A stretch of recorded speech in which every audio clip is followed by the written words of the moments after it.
Hi നമസ്കാരം. ബീട്രോ തിങ്സിനെ മറ്റൊരു പുതിയ വീഡിയോയിലേക്ക് സ്വാഗതം. നമ്മൾ ഈ ഇറാൻ യുദ്ധം അതൊരു വല്ലാത്ത ലെവലിലേക്ക് പോയിക്കൊണ്ടിരിക്കുകയാണല്ലോ. നമ്മൾ തീരും എന്ന് പ്രതീക്ഷിക്കുന്നതോറും തീരാതെ ഇങ്ങനെ നീണ്ടുകൊണ്ടിരിക്കുകയാണ്. അപ്പോൾ ഇതിനെക്കുറിച്ച് കാര്യങ്ങളാണ് ഞാൻ ഇന്നത്തെ വീഡിയോയിൽ നമ്മൾ പറയാൻ ഉദ്ദേശിക്കുന്നത്. മറ്റൊന്നുമല്ല, ഇറാൻ എന്ന് പറയുന്ന രാജ്യം സാമ്പത്തികമായി തകർന്നു. അവരുടെ പരമോന്നത നേതാവ് മരണപ്പെട്ടു.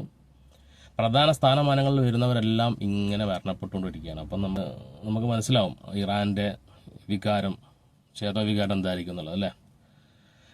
അവരുടെ ജനതയുടെ മുമ്പിൽ ആത്മവിശ്വാസത്തോടൊന്നും നിവർന്നു നിൽക്കാൻ പറ്റാത്ത അവസ്ഥയിലാണ് അവിടുത്തെ ഒരു ഭരണകൂടം ഉള്ളത് എന്ന് വേണമെങ്കിൽ പറയേണ്ടി വരും. കാരണം ഒരു രീതിയിലും ഒരു കാലത്ത് കൂടെ ഉണ്ടാവുമെന്ന് പ്രതീക്ഷിച്ച പല രാജ്യങ്ങളും ഇപ്പം അമേരിക്കയുടെ കൂടെയാണ്. മാത്രമല്ല, ഇറാന്റെ നീക്കങ്ങൾക്ക് എതിരായിട്ട് മറ്റ് രാജ്യങ്ങളെ ഇളക്കി വിടാൻ വേണ്ടി അമേരിക്ക ശ്രമിക്കുന്നതും അവർ വളരെയധികം ഭയത്തോടെ നോക്കിക്കാണുന്നൊരു കാര്യമാണ്. ഈവൻ നമ്മുടെ ഇന്ത്യ പോലും ഇറാൻ എന്നൊരു നാഗരികതയോടുള്ള പണ്ടേയുള്ള നമ്മുടെ ഒരു കാഴ്ചപ്പാട് സ്നേഹവും കൊണ്ടാണ് ഇന്ത്യയുടെ കപ്പൽ ആക്രമിച്ചപ്പോഴും നമ്മൾ എന്ത് ചെയ്യുന്നത്, വലിയ രീതിയിൽ അതിന് ഒരു പ്രതിഷേധം രേഖപ്പെടുത്തിയില്ല. ജസ്റ്റ് നമ്മൾ ഇറാൻ അംബാസഡറെ വിളിച്ച് ജസ്റ്റ് കാര്യങ്ങൾ പറഞ്ഞു മാത്രമേ ഉള്ളൂ. എന്നിരുന്നാലും ഇന്ത്യയിൽ ഒരുപാട് ഇറാൻ അനുകൂലികളുടെ മനസ്സിൽ തന്നെ അതൊരു വികാരം വ്രണപ്പെട്ടിട്ടുണ്ട്. കാരണം ഇന്ത്യയുടെ ചരക്ക് കപ്പൽ, സൗഹൃദ രാജ്യമായ ഇന്ത്യയുടെ ചരക്ക് കപ്പൽ പോലും ആക്രമിച്ചു എന്ന് പറയുന്നത് കേട്ടോ. സത്യത്തിൽ ഇറാനെ സംബന്ധിച്ചിടത്തോളം ഇറാൻ വെറികൊണ്ട് നിൽക്കുന്ന ഒരവസ്ഥയിലാണ്. അവരുടെ ജനതയോട് എന്ത് പറയും എന്നുള്ള ഒരു ഭയങ്കരമായിട്ടുള്ള ഒരു മുൾമുനയിൽ നിൽക്കുന്ന ഒരു അവസ്ഥയിലാണ്. നമുക്കറിയാലോ അവിടുത്തെ ഇപ്പോഴത്തെ കറൻസിയുടെ അവസ്ഥ എന്താണെന്നുള്ളത് നമുക്കറിയാലോ. ഏതാണ്ട് അവിടുത്തെ നമ്മുടെ ഇന്ത്യയിൽ ₹1 അവിടെയുള്ള ഏതാണ്ട് 22,000 രൂപയോളം, 22 ലക്ഷം രൂപയോളം അത്രത്തോളം വാല്യൂ ആയിട്ട് അതിന് കുറഞ്ഞിട്ടുണ്ട്. അവിടുത്തെ റിയാൽ വളരെയധികം മൂല്യത്തകർച്ചയിലേക്ക് പോയിക്കൊണ്ടിരിക്കുന്ന അവസ്ഥയിലാണ്. ഇറാന് സഹായം നൽകുന്ന റഷ്യയും ചൈനയും അവരോടുള്ള സ്നേഹം കൊണ്ടല്ല ഇറാന് സാധനങ്ങൾ കൈമാറുന്നത്. മറ്റൊന്നുമല്ല, ഇറാന്റെ ഇനി അങ്ങോട്ടേക്ക് യുദ്ധമൊക്കെ കഴിഞ്ഞാലും ഇറാന്റെ ഭരണം നന്നായാലും ഒരു 15 വർഷം ഇറാൻ പണിയെടുത്ത് വിടേണ്ടി വരും. ഇത്ര ആയുധങ്ങൾ ഇവർ കൊടുത്തതിനുള്ള നഷ്ടം വീടണമെങ്കിൽ ഇറാന്റെ എണ്ണ 15 വർഷത്തോളം റഷ്യയും ചൈനയും പറയുന്ന വിലക്ക് കൊടുത്തിട്ട് ഈ കടങ്ങൾ വീട്ടേണ്ടി വരും. അങ്ങനെയൊക്കെയുള്ള ഒരു ധാരണ ഉണ്ടെങ്കിലും മാത്രമേ ഏത് രാജ്യമായാലും കൊടുക്കുള്ളൂ. സാമ്പത്തിക സഹായം, നിങ്ങളുടെ സഹായം ആയാലും എല്ലാം അങ്ങനെ തന്നെയാണ്. കാരണം എല്ലാവർക്കും വലുത് അവരുടെ രാജ്യത്തിന്റെ നിലനിൽപ്പും സാമ്പത്തിക സ്ഥിതിയും തന്നെയാണ്. ഇവൻ ഇറാന് റഷ്യയും ചൈനയും കൊടുത്തിരിക്കുന്നത്, റഷ്യക്ക് നല്ല രീതിയിൽ ധാതു ഉൽപാദനം ഉള്ള ഒരു രാജ്യമാണ്. എന്നിരുന്നാൽ കൂടെ റഷ്യയും ഇതുപോലൊരു ഡീൽ വെച്ചുകൊണ്ടാണ് ഇറാന് ആയുധങ്ങൾ കൊടുക്കുന്നത് എന്നാണ് കേട്ടത്. മാത്രമല്ല, റഷ്യക്ക് യുക്രൈൻ യുദ്ധകാലത്ത് കുറേ അധികം ഡ്രോണുകൾ ഇറാൻ നിർമ്മിച്ച് നൽകിയിട്ടുണ്ടായിരുന്നു. ആ സമയത്ത് കുറേ സാമ്പത്തിക ബാധ്യത ഇറാനോട് റഷ്യക്ക് ഉണ്ടായിരുന്നു. ആ ഒരു സാമ്പത്തിക ബാധ്യത ഇപ്പോൾ തങ്ങളുടെ മിസൈലും അത്യാധുനിക മെഷീനറീസും ഒക്കെ കൊടുത്തുകൊണ്ടാണ് ഇപ്പോൾ ഇറാനെ തിരിച്ച് സഹായിച്ചുകൊണ്ടാണ് റഷ്യ പിടിച്ചു നിൽക്കുന്നതെങ്കിൽ ചൈന അതിഗംഭീരമായിട്ട്, അറിയാലോ, റഷ്യയുടെ 80% എണ്ണയും വാങ്ങുന്നത് ചൈനയാണ്. ചൈന ഇപ്പോൾ പറഞ്ഞത് ഞങ്ങൾ ഈ എണ്ണയ്ക്ക് പകരമായിട്ട് പണം തരില്ല, പക്ഷെ എന്ത് തരാം, ആയുധങ്ങൾ തരാം എന്ന് പറഞ്ഞു. പക്ഷെ ഒരു ഡീല് അവർ തമ്മിലുണ്ടാക്കിയ ഒരു രഹസ്യ ഡീല് എന്ന് പറയുന്നത് 15 വർഷത്തോളം അവർ പറയുന്ന രീതിയിൽ ഒരു ഡിസ്കൗണ്ട് ലെവലിൽ എണ്ണ കൊടുക്കണം എന്നുള്ളതാണ്. അപ്പം ഈ യുദ്ധമൊക്കെ തീർന്നു കഴിഞ്ഞാലും ഇറാന്റെ പ്രധാന വരുമാന മാർഗമായ ക്രൂഡ് ഓയിൽ ഏത് വിലക്ക് ആർക്കൊക്കെ വിൽക്കണം എന്നുള്ളത് ചൈന തീരുമാനിക്കും. ചൈന ഇരതിയിൽ എണ്ണ വയ്ക്കാൻ വേണ്ടി വളരെ വിദഗ്ധമായിട്ടുള്ള ഒരു രാജ്യമാണ്. അപ്പോൾ ഇറാന്റെ ഒരു പ്രശ്നം അങ്ങനെ കിടക്കുകയാണ്. അപ്പോൾ ഇറാനെ സംബന്ധിച്ചിടത്തോളം ഈ യുദ്ധം തീർന്നാലും ഇല്ലെങ്കിലും ഒക്കെ വലിയ പ്രശ്നമാണ്. ഇറാൻ പ്രതീക്ഷിച്ചത്, അല്ലെ ഇറാൻ അനുകൂലികൾ പ്രതീക്ഷിച്ചത്, ഇറാനെതിരെ ഒരു അമേരിക്കയുടെ യുദ്ധമുണ്ടാകുമ്പോൾ സഖ്യകക്ഷികളായി കുറേ രാജ്യങ്ങൾ വരും, മതപരമായിട്ട് സൗഹാർദ്ദമുള്ള കുറേ രാജ്യങ്ങൾ തങ്ങളോടൊപ്പം വരും എന്നൊക്കെയാണ് ഇറാൻ വിചാരിച്ചത്. പക്ഷേ സംഭവം നേരെ തിരിച്ചാണ് വന്നത്. മാത്രമല്ല, ഇതിനൊക്കെ പ്രധാന കാരണം പണമാണ്. പണത്തിന് മീതെ പരുന്തും പറക്കില്ല എന്ന് പറഞ്ഞ പോലെ റഷ്യ എന്ന് പറയുന്ന ഈ ഒരു വലിയ രാജ്യമായിരുന്നാൽ കൂടി പ്രത്യക്ഷമായിട്ട് അമേരിക്കക്കെതിരെ യുദ്ധത്തിന് ഇറങ്ങാൻ അവർക്കൊക്കെ പേടിയാണ്. കാരണം അവരും ഇന്ത്യ സ്വീകരിച്ചു പോയിരിക്കുന്ന ഒരു നയമാണ് ഉള്ളിൻ്റെ ഉള്ളിൽ അവർ സ്വീകരിച്ചുകൊണ്ടിരിക്കുന്നത്. കാരണം ഡെവലപ്മെൻറ്റ്, ഇപ്പോൾ അവരൊക്കെ ഡെവലപ്മെൻറ്റിൻ്റെ പാതയിലാണ്.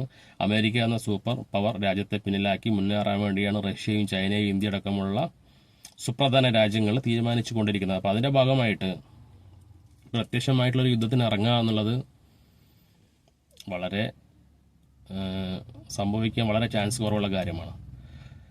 ആദ്യം ഘട്ടത്തിൽ ഇറാനെ സഹായിക്കാൻ വേണ്ടി ഉത്തര കൊറിയ വരുമെന്ന് പറഞ്ഞ് ഇവിടെ കുറേ ആളുകൾ നിലവിളിച്ചിട്ടുണ്ടായിരുന്നു. പിന്നീട് നടന്നില്ല. കാരണം ഉത്തര കൊറിയയിലും വലിയ രീതിയിൽ സാമ്പത്തികമായിട്ട് വളരെ ഉയർന്ന രീതിയിലുള്ള ഒരു രാജ്യമൊന്നുമല്ല. പിന്നെ അയാളുടെ വെറിവുണ്ട മനുഷ്യനാണ് അവിടെ ഭരിക്കുന്നത് എന്നുള്ളത് കൊണ്ട് അയാൾ ഒന്ന് പറഞ്ഞ് രണ്ടായിരം കത്തിയെടുക്കും എന്നുള്ളൊരു വിശ്വാസം ജനങ്ങൾക്കുള്ളത് കൊണ്ടാണ് അയാൾ ഇറങ്ങുമെന്ന് പറഞ്ഞു നിന്നിട്ട്. പക്ഷേ സത്യാവസ്ഥ എന്താണെന്ന് വെച്ച് കഴിഞ്ഞാൽ കിങ് ജോങ് ഉൻ അദ്ദേഹത്തിനിപ്പം പ്രായമായി, മോളാണ് ഇനി അടുത്ത ഭരണാധികാരിയായി വരുമെന്നൊക്കെ അദ്ദേഹം ഇപ്പം തന്നെ പ്രഖ്യാപിച്ചു കഴിഞ്ഞു. വലിയൊരു രോഗത്തിനടിമയായിട്ട് ഇപ്പോൾ ജസ്റ്റ് ആൾ നിവർന്നു നിന്നിട്ടേ ഉള്ളൂ. അപ്പോൾ അയാൾക്കും പഴയ ആ ത്രസിപ്പും ആ ഉത്സാഹമൊന്നും ഇല്ല യുദ്ധം ചെയ്യാൻ വേണ്ടിയിട്ട്. ഇടയ്ക്കിടയ്ക്ക് ഓരോ മിസൈൽ എടുത്തിട്ട് ഇങ്ങനെ എന്തെങ്കിലും ടെസ്റ്റ് ചെയ്ത് നോക്കുന്നുണ്ടെന്നേ ഉള്ളൂ.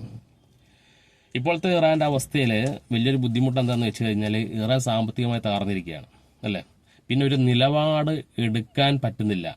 എന്തുകൊണ്ട്? സാമ്പത്തികം ഇല്ല. രാജ്യങ്ങൾ പ്രത്യക്ഷമായിട്ട് ആരും തങ്ങളോടൊപ്പം ഉണ്ടെന്ന് പറഞ്ഞു വരുന്നില്ല.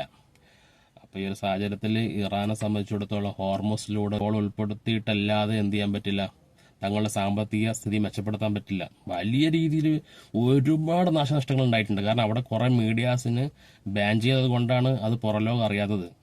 ഒരുപാട് നാശനഷ്ടം ഉണ്ടായിട്ടുണ്ട്. അപ്പോൾ ഇറാൻ ഒരുപാട് മിസൈൽസ് തിരിച്ച് ഗൾഫ് കൺട്രീസിൽ വിടുന്നുണ്ടെങ്കിൽ കുറേയൊക്കെ ഇന്റർസെപ്റ്റ് ചെയ്ത് പൊട്ടിച്ചിട്ടുണ്ട്. വളരെ കുറച്ച് മാത്രമാണ് ജനങ്ങൾക്ക് ഈ ലേബർ ക്യാമ്പിലൊക്കെ വീഴുന്നുണ്ട് എന്നൊക്കെ സത്യമാണ്. അപ്പോൾ ഇറാനെ സംബന്ധിച്ചിടത്തോളം അടിച്ചിട്ട് ആവുന്നുമില്ല. അടിച്ച തൊട്ട് അത് നല്ല ലെവലിൽ പോകുന്നുമില്ല. അമേരിക്കൻ്റെ വാക്കോട്ട് വിശ്വസിക്കാനും പറ്റൂല. അമേരിക്കൻ സത്യസന്ധമായിട്ട് പറയാമെന്ന് വെച്ച് കഴിഞ്ഞാൽ അമേരിക്ക ജനങ്ങളെ മുമ്പിൽ പെട്ടുപോയതുകൊണ്ട് ഇങ്ങനെ പിടിച്ചേക്കാണ്. അമേരിക്കൻ സത്യസന്ധയിൽ ഇത് എങ്ങനെയെങ്കിലും തലേന്ന് ഒഴിവാക്കി പോകണമെന്നുണ്ട്. അതിനെന്ത് ചെയ്യുന്നില്ല എന്ന് വെച്ച് കഴിഞ്ഞാൽ ഇസ്രായേൽ അനുവദിക്കില്ല എന്നുള്ളത് വലിയൊരു സത്യമാണ്. ഇസ്രായേൽ എന്ത് ചെയ്യുന്നില്ല, അത് അനുവദിക്കുന്നില്ല. എന്നാൽ ഇത് തലേന്ന് പെട്ടെന്ന് ഒഴിവാക്കി കഴിഞ്ഞാൽ മറ്റു രാജ്യങ്ങളുടെ മുമ്പിൽ നാണക്കേട് ഉണ്ടാവുമെന്ന് പേടിച്ചിട്ട് എന്തെങ്കിലുമൊക്കെ ഒരു ഉപാധികൾ കൊടുത്ത് ഒഴിവാക്കാമെന്ന് വിചാരിച്ചു. ഉപാധികളാണ് ഇപ്പോൾ ഇറാൻ അംഗീകരിക്കുന്നില്ല. കാരണം ഓൾറെഡി ഇറാൻ പെട്ടിരിക്കുകയാണ്.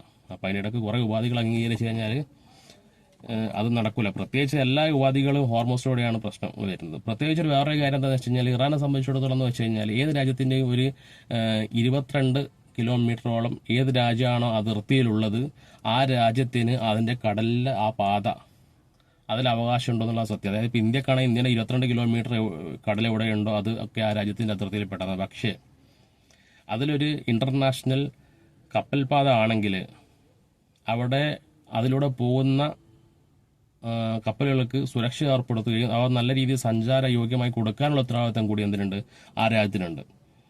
ഇപ്പോൾ ഹോർമോസിനെ പറ്റി പറയുകയാണെങ്കിൽ ഒരു 39 കിലോമീറ്റർ എങ്ങാണ്ടേ ഉള്ളൂ ഈ ഒരു കടലിടുക്കെന്ന് പറയുന്നത് മൊത്തമായിട്ട്. അതിൽ പ്രധാനമായിട്ടുള്ള ഭാഗങ്ങൾ ഒമാനും അല്ലെങ്കിൽ ഗൾഫ് ഓഫ് ഓഷ്യനാണ്. പിന്നെയുള്ള ഇപ്പുറത്താണ് ഉള്ളത് ഇറാന് ഭാഗങ്ങളുള്ളത്. പക്ഷേ ഇറാൻ്റെ സൈഡിലൊക്കെ ഉള്ളത് ചെങ്കുത്തായ മലനിരകളും കാര്യങ്ങളൊക്കെയാണ്. അതുകൊണ്ട് വെച്ച് കഴിഞ്ഞാൽ ഇറാൻ മേലെ നിന്ന് എന്ത് വേണമെങ്കിലും ഇട്ട് പണി കൊടുക്കാൻ പറ്റും ഈ റൂട്ടിലൂടെ പോകുന്നത് കപ്പലുകൾക്ക്. അതുകൊണ്ടാണ് ഇറാൻ എന്ത് ചെയ്യുന്നത്, ഞങ്ങളുടെ കയ്യിൽ ഒരു പിടുത്തുണ്ടെന്ന് പറഞ്ഞിങ്ങനെ ഭീഷണിപ്പെടുത്തിക്കൊണ്ടിരിക്കുന്നത്.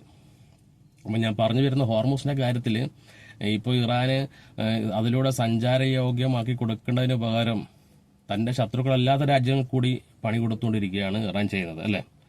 കപ്പലുകൾ ആക്രമിച്ചു, കപ്പലുകൾ വെടിവെച്ചൊക്കെ ആയിട്ട്. അപ്പം ഈ ഒരു സംഭവത്തിൽ മറ്റു രാജ്യങ്ങളുടെ സൗഹൃദം ഇല്ലാതാക്കിക്കൊണ്ട് അമേരിക്കക്കൊപ്പം ആയുധപരമായി നിൽക്കാനോ അല്ലെങ്കിൽ മനസ്സുകൊണ്ട് നിൽക്കാനോ മറ്റു രാജ്യങ്ങളെ ആ ഒരു യുദ്ധത്തിലേക്ക് വലിച്ചിടാനോ ഒക്കെ അമേരിക്ക വിചാരിച്ചപ്പോൾ നടക്കും. കാരണം കുറേ രാജ്യങ്ങൾ എതിരായിക്കൊണ്ടിരിക്കുകയാണ്. ഇറാനാണെങ്കിൽ ഈ വെറിമൂടെ നിൽക്കുന്നൊരവസ്ഥയിൽ ഇത് ചിലപ്പോൾ ഒരു വലിയ യുദ്ധമായിട്ട് മാറും. അതല്ലെങ്കിൽ ഇത് ഒരു വലിയ ആഗോള യുദ്ധത്തിനൊപ്പം തന്നെ ഇതൊരു 3ാം ലോക മഹായുദ്ധത്തിലേക്ക് പോകാനുള്ള സാധ്യത ഉണ്ടെന്നുള്ള ഞാൻ പറഞ്ഞതല്ല, മിക്ക ന്യൂസ് മീഡിയ റിപ്പോർട്ടുകൾ ചെയ്തൊരു കാര്യമാണ്. ഇതൊരു വലിയ ആഗോള യുദ്ധത്തിലേക്ക് മാറുമെന്നുള്ളത്. ഇറാനെ സംബന്ധിച്ചിടത്തോളം ഇറാൻ ഒരു പരിധി കൊണ്ട് ആഗ്രഹിക്കുന്നതാണ്. ആകെ എന്ന് പറഞ്ഞാൽ കുളിരില്ല എന്നുള്ള ഒരു അവസ്ഥയിലാണ് ഇപ്പോൾ ഇറാനുള്ളത്. അപ്പോൾ ഇറാനെ സംബന്ധിച്ചിടത്തോളം യുദ്ധം ഉണ്ടായിക്കഴിഞ്ഞാൽ മൊത്തം അങ്ങോട്ട് കത്തി നശിച്ചു കഴിഞ്ഞാൽ ഇറാൻ ഏതായാലും നശിച്ചിരിക്കുകയാണ്.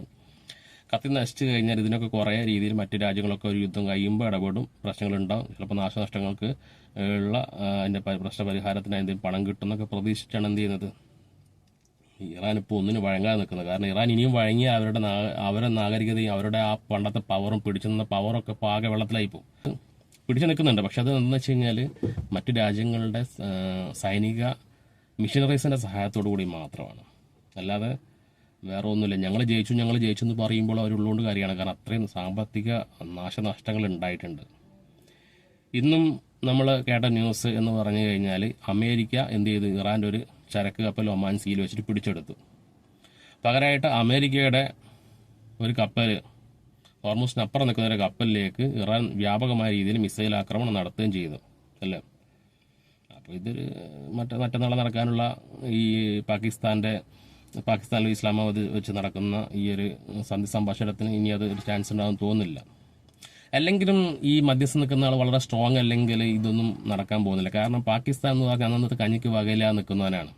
ഇപ്പോൾ ചിലപ്പോൾ ട്രംപ് വിളിച്ച് പറഞ്ഞിട്ടുണ്ടാവും, നീ ഒരു കാര്യം ചെയ്യാം, ഇതൊന്ന് പ്രശ്നം പരിഹരിച്ചിട്ട് നമ്മൾ അത് ചെയ്യാനൊക്കെ പറഞ്ഞിട്ടുണ്ടാവും. അപ്പോൾ അതിനെ പേരിൽ ഒരു 2 ലോഡ് 3 ലോഡ് വല്ല ഗോതമ്പോ മറ്റോ കിട്ടുമെന്ന് പ്രതീക്ഷിച്ചായിരിക്കും ഈ അമേരിക്കനെ കൂട്ടുപിടിച്ചുകൊണ്ട് അമേരിക്കനെ വിളിച്ചുകൊണ്ട് ഇറാനിൽ എന്ത് ചെയ്യുന്നത്, ഈ സന്ധി സംഭാഷണത്തിന് നിൽക്കുന്നത്. പ്രത്യേകിച്ച് ഈ പാകിസ്ഥാനാണ് ഇടയിൽ നിൽക്കുന്നത് കണ്ടു കഴിഞ്ഞാൽ പ്രത്യേകിച്ച് ആൾക്കാർക്ക് വലിയ വികാരം തോന്നില്ല. കാരണം ഒരു ഭാഗത്തുനിന്ന് ബലൂജികളെ ആക്രമിക്കുന്നു, ഒരു ഭാഗത്തുനിന്ന് അഫ്ഗാനികളെ ആക്രമിക്കുന്നു. ദാരിദ്ര്യത്തിൽ കൊടുമ്പട്ടിളിൽ നിൽക്കുന്ന ഈ രാജ്യമാണ് എന്ത് ചെയ്യുന്നത്, മറ്റുള്ളവരുടെ പ്രശ്നം പരിഹരിക്കാൻ വേണ്ടി പോകുന്നത്. അപ്പോൾ അതൊന്നും ഒരു എന്താ പറയുക, പ്രാവർത്തികമായിട്ടുള്ള കാര്യമല്ല. പവർഫുള്ളായിട്ടുള്ള ഇന്ത്യ പോലുള്ള രാജ്യങ്ങൾ ഇതിൻ്റെ ഇടയിൽ നിന്നിട്ട് ശക്തമായുള്ള തീരുമാനങ്ങൾ എടുത്തുകൊണ്ട് ഇനി അങ്ങോട്ടൊക്കെ മുന്നോട്ട് പോയി കഴിഞ്ഞാൽ പ്രശ്നങ്ങളൊക്കെ ഉണ്ടാവും എന്ന് പറഞ്ഞ് മുന്നോട്ട് പോയി കഴിഞ്ഞാൽ ഇത്രയും വലിയ പ്രശ്നങ്ങൾ നടന്നു കഴിഞ്ഞ് ഇനി അങ്ങോട്ട് പ്രശ്നങ്ങൾ പോയി കഴിഞ്ഞാൽ രാജ്യം മൊത്തം സാമ്പത്തികമായി തളരും, പല രാജ്യങ്ങൾക്കും പ്രശ്നം ഉണ്ടാവും എന്നൊക്കെ പറഞ്ഞുകൊണ്ട് രണ്ടുപേരെ ഒന്ന് വരുതി നിർത്തിക്കൊണ്ട് ഒരു തീരുമാനത്തിലെത്താൻ വേണ്ടി വലിയ രാജ്യങ്ങളോട്ട് ശ്രമിക്കുന്നില്ല എന്നുള്ളതാണ് സത്യം. അപ്പോൾ ഈ ഒരു യുദ്ധം ഇങ്ങനെ നീണ്ടുപോകും.